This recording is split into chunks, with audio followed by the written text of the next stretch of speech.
کل جماعتی حریت کانفرنس نے مقبوضہ جموں کشمیر کو ایک کھلی جیل میں تبدیل کرنے کے بھارتی اقدامات کی شدید مذمت کی ہے۔ نئی دہلی کی تہاڑ جیل میں نظر بند کل جماعتی حریت کانفرنس کے سینئر رہنما شبیر احمد شاہ نے ایک پیغام میں 10 لاکھ بھارتی فوجیوں کے ذریعے کشمیری عوام پر ڈھائے جانے والے مظالم کی شدید مذمت کی ہے۔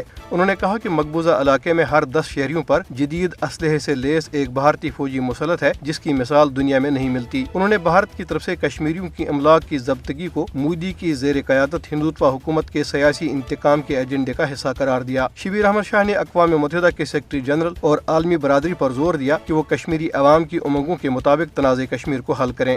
حریت قیادت کو آزاد پسند نظریے سے دستبردار کرانے کے لیے بھارتی حکومت کی طرف سے ان کے اہل خانہ کو ہراساں کیے جانے کی خبروں پر پیپلز ڈیموکریٹک پارٹی کی صدر محبوبہ مفتی نے سری نگر میں جاری اپنے ایک بیان میں ان کارروائیوں کو انسانی حقوق کی کھلی خلاف ورزی قرار دیا۔ محبوبہ مفتی نے کہا کہ حریت رہنماؤں اور کارکنوں کے اہل خانہ کو صرف ان کے سیاسی نظریے کی وجہ سے نشانہ بنانا ناانصافی ہے۔ محبوبہ مفتی کی تنقید کشمیری عوام اور بھارتی حکومت کے درمیان بڑھتی ہوئی دوریوں کی نشاندہی کرتی ہے۔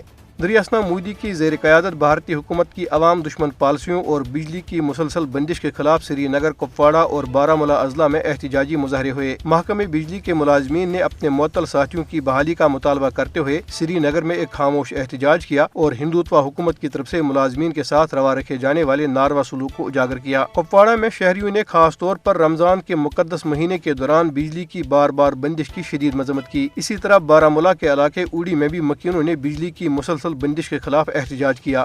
بھارت کے دارالحکومت نئی دہلی میں قائم جواہر لال نہرو یونیورسٹی میں تقریباً 3 دہائیوں کے بعد بائیں بازو کے حمایت یافتہ ایک دلت طالب علم کو طلبہ یونین کا صدر منتخب کیا گیا، جو بھارت میں بی جے پی حکومت کی فرقہ پرست ہندوتوا پالیسیوں کے لیے ایک بہت بڑا دھچکا ہے۔ آل انڈیا اسٹوڈنٹس ایسوسی ایشن سے تعلق رکھنے والے دنجے نے یونیورسٹی میں طلبہ یونین کے صدر کے انتخاب میں 2598 ووٹ حاصل کر کے کامیابی حاصل کی۔ انہوں نے ہندو قوم پرست تنظیم راشٹریہ سویم سیوک سنگھ سے منسلک بی جے پی کی طلبہ ونگ اکھل بھارتیہ ودارتھی پریشد کے امیش سی اجمیرا کو شکست دی، جس نے 1676 ووٹ حاصل کیے۔ بہار کے علاقے گیاسی سے تعلق رکھنے والے دنجے 1996-97 میں منتخب ہونے والے بتی لال بیروا کے بعد بائیں بازو سے وابستہ پہلے دلت طالب علم ہیں جو صدر منتخب ہوئے۔